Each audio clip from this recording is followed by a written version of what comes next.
Ashley ay umiyak ng malala when you left the house. Yeah. So, and she said na kampante raw siya sa loob ng bahay kahit di kayo masyadong nakakapag-usap doon. So, anong masasabi mo doon? Of course, I've known her for so long. And I'm really grateful na nandun siya. And totoo po yun, na kahit hindi kami ganun mag-usap, kampante na kami na ano siya, since na-discover, parang kilala na po namin yung isa't isa. So it's for us to discover yung different personalities naman na iba. And pumasok naman po kami sa loob ng bahay ni Kuya para magpakatotoo. And yung friendship namin, talagang friendship, and it's genuine. And I really try to support her.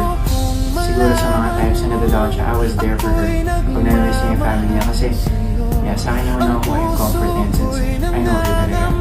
And comfortable po siya sa akin. But during the times na simple conversations, hindi kami ganun nag-uusap. Kasi alam na po namin na kapag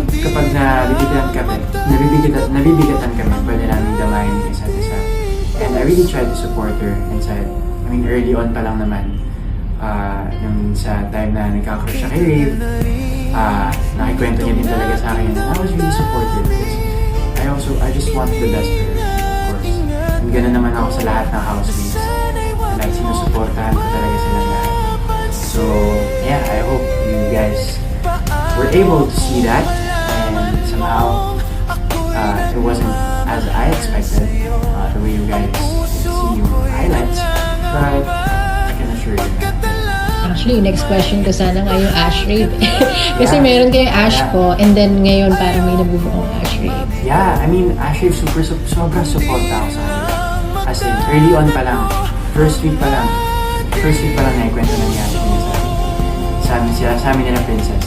Kasi kami tatlo ni Princess, yun yung pinag-uusapan namin. And, of course, since masaya si Ashley, yun yung sinusuportahan namin ni Princess. And ako, I was there na, like, I'm okay, Rave. I know Rave. You're really positive. And that's something na alam kong mag-click sila niya. And that's something I really genuinely feel. So I was just there to support them. And yeah, and kaibigan ko naman talaga si Ashley. So just all the best. May seal of approval from longtime friends.